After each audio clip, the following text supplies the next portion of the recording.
अस्सलामुअलैकुम भाई, मेरा नाम शाहिदा वा। मेरिया 5 बेटियां वा।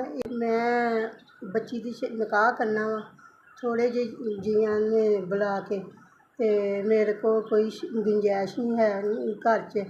जेह्ड़ा घर दा किराया दे देनी आ थोड़ा बहुता, ते फिर बिजली दा बिल वा ते होर गैस दा बिल। इस तो ना मैं कोई बर्तन नहीं है बनाया बेटी वास्ते, कोई शै नहीं मंजी, ना कोई शै नहीं बनाई मैं निकाह करना वा।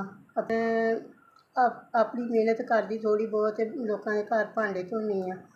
बेटी मेरी 10 पढ़ी आ, वो मेरी 11वीं च, ते छोटियां 2 बेटियां, एक हो गई 6वीं च, एक 4थी च।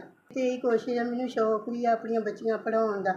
रोटी का कोई इंतजाम नहीं है। अस्सलामुअलैकुम भाई, मैनू तुहाडी तरफों 15,000 रुपया मिला। मैं बहुत खुश हाँ। चलो मेरी बेटी का निकाह का थोड़ा बहुता इंतजाम हो गया। तुहाडी बड़ी मेहरबानी। मैं तुहाडे बच्चों भी दुआवां दूँगी, तुहाडी आने वाली नस्ल में भी दुआवां देवांगी।